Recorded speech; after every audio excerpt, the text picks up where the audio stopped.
नमस्कार दोस्तों, हरियाणा के हिसार में गांव है राखीगढ़ी। राखीगढ़ी गांव में हाल ही में हुई पुरातात्विक खुदाई में 7000 साल पुराने एक विकसित शहर के सबूत मिले हैं। पुरातात्विक खुदाई में यहां से 7000 साल पहले लोगों के रहने के लिए किस तरह के मकान होते थे, साफ सफाई कैसी थी, सड़कें कैसी थी, नालियां कैसी थी, किस तरह के आभूषण, बर्तन और खिलौनों का इस्तेमाल होता था, यहां तक कि शवों के अंतिम संस्कार का क्या तरीका था, कौन सी सामग्रियों का इस्तेमाल होता था, इसकी कई निशानियां मिली हैं। यहां कुछ कंकाल भी मिले हैं जिनके डीएनए टेस्ट से अब कुछ बड़ा खुलासा होने की उम्मीद है। जो कंकाल यहां से मिले हैं वो महिलाओं के बताए जा रहे हैं। इतिहासकारों के अनुसार हड़प्पा काल में यह शहर विलुप्त हो चुकी दृश्यद्वितीय के किनारे बसा था और राखीगढ़ी के 11 टीलों के नीचे दफन है। दावा किया जा रहा है कि यह हड़प्पा काल का सबसे बड़ा शहर हो सकता है। इतिहासकारों का मानना है कि राखीगढ़ी हड़प्पा काल में करीब 500 हेक्टेयर में फैली एक नगरीय बस्ती रही होगी जो सिंधु और सरस्वती नदी के किनारे बसी रही थी। भारतीय पुरातत्व विभाग के संयुक्त महानिदेशक संजय कुमार मंजुल ने बताया कि राखीगढ़ी गांव कुल 11 टीलों पर बना हुआ है। इन्हीं 11 टीलों के नीचे खुदाई में हड़प्पा काल के इस पुराने विकसित शहर के सबूत मिल रहे हैं। फिलहाल टीला नंबर 1, 3 और 7 की खुदाई चल रही है। इसमें से टीला नंबर 1 में पुराने शहर के अंश दिख रहे हैं। इतिहासकारों और रिसर्च करने वालों का मानना है कि हड़प्पा कालीन ये शहर बेहद विकसित शहर रहा होगा।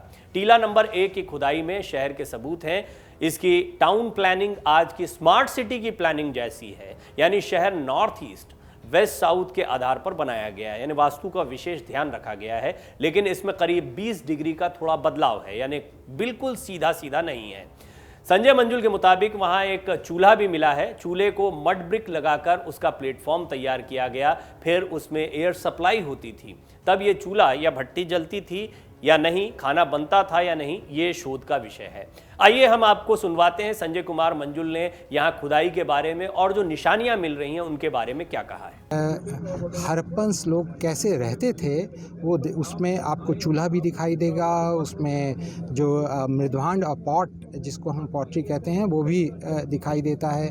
उसके साथ साथ जो उसमें एंटिक्विटीज़ मिली हैं वो आप एंटिक्विटी अभी आप देखेंगे जिसमें हड़प्पन स्क्रिप्ट के साथ स्टेटाइट सील, हड़प्पन सील का जो इम्प्रेशन है जिसको हम सीलिंग कहते हैं, उसमें एलिफेंट और स्क्रिप्ट भी साथ है, वो भी यहाँ से मिले हैं। उसके साथ साथ कॉपर के ऑब्जेक्ट हैं, जैसे कॉपर के पॉइंट हैं, कॉपर का एक छोटा सा मिनिएचर मिरर है, एक मिरर का टुकड़ा है और कॉपर के कान के ऑर्नामेंट हैं। दावा है कि राखीगढ़ी के टीला नंबर 7 की खुदाई के दौरान हड़प्पा कालीन समय के लोगों के शवों के अंतिम संस्कार के भी सबूत मिले हैं। साथ ही उनके अंतिम संस्कार के रीति रिवाजों से जुड़ी झलकियां भी दिखाई दे रही हैं।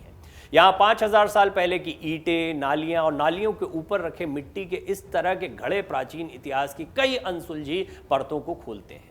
खुदाई के दौरान यहाँ 2 महिलाओं के कंकाल मिले हैं। इन कंकालों के पास रखे सामान शहर के विकसित होने के सबूत दे रहे हैं। खुदाई के दौरान पिछले दिनों 2 महिलाओं के जो कंकाल मिले, इनसे भी कई जानकारियां मिल सकती। इन कंकालों को डीएनए जांच के लिए भेज दिया गया है ताकि सही जानकारी मिल सके। इसके अलावा कंकाल के पास खाने के बर्तन भी दिखे हैं। यह दर्शाता है कि उस काल में भी संस्कार विधि विधान से किया जाता रहा होगा। इसके अलावा खुदाई में मिले सामान से विशेषज्ञों का आकलन है कि यह कोई बड़ा व्यावसायिक केंद्र भी हो सकता है। शवों के आसपास रखे सामान हड़प्पा काल के विकसित होने के कई सबूत दे रहे हैं। इन सामानों में शेल के बैंगल्स, पॉट्स मिले हैं, जिसका मतलब है कि जो इनका मनपसंद खाना था वो चीज़ें शव के साथ में अंतिम संस्कार के दौरान मृत व्यक्ति के साथ साथ में रखी जाती थी। इस तरह की परंपरा आज भी कई जगहों पर देखी जाती है। इसके अलावा खुदाई में यहाँ कॉपर का एक आईना, पॉटरी और खिलौने भी मिले हैं। वहीं कुछ कच्ची मुहर भी मिली हैं जो मिट्टी की बनी हुई हैं। इस पर कोई लिपि लिखी हुई है। ये लिपि भी बहुत महत्वपूर्ण रहने वाली है। वहीं मिट्टी के हाथी भी मिले हैं जो कि कच्ची मिट्टी यानी पके हुए नहीं हैं। इसके अलावा कंकाल के पास तांबे की अंगूठियां, सोने के पत्थर भी मिले हैं। ये आभूषण के तौर पर प्रयोग किए जाते रहे होंगे। इसके अलावा सेमी प्रेशियस फाइंडिंग मिली हैं जिसमें गोल्ड फ्लाइल भी शामिल है। इस प्रोजेक्ट के रिसर्च स्कॉलर्स का कहना है कि अभी तक की खुदाई में इस शहर के विलुप्त होने का कारण कोई बाहरी हमला नहीं लग रहा है। माना जा सकता है कि पानी की कमी इसका कारण हो सकती है। हड़प्पा काल का यह शहर विलुप्त हो चुकी सरस्वती की सहायक नदी दृश्वद्विती के किनारे बसा था। करीब 500 हेक्टेयर में फैला एक नगरीय व्यवसायिक केंद्र भी ये रहा होगा। दरअसल पॉटरी में गुजरात, बंगाल, कश्मीर की कलाकारी भी दिख रही है। इसका मतलब ये है कि यहाँ पर व्यवसाय होता था, अन्य राज्यों से भी लोग यहाँ पर आते थे। हरियाणा सरकार और एएसआई ने मिलकर म्यूजियम तैयार किया है। इस म्यूजियम में यहाँ खुदाई से मिले सामान को दर्शकों के लिए रखा जाएगा। इसका मकसद हड़प्पा काल सभ्यता से भावी पीढ़ियों को जागरूक करवाना है, परिचित करवाना है। राखी गढ़ी में अनेक रहस्यों से पर्दा उठने का सिलसिला लगातार जारी है। नमस्कार। डाउनलोड करें अमर उजाला ऐप और पाएं खबरें लगातार। अगर आप ये वीडियो YouTube पर देख रहे हैं तो हमारे चैनल को सब्सक्राइब करें और बेल आइकन को दबाना ना भूलें। अगर आप Facebook पर ये वीडियो देख रहे हैं तो हमारे पेज को लाइक करें।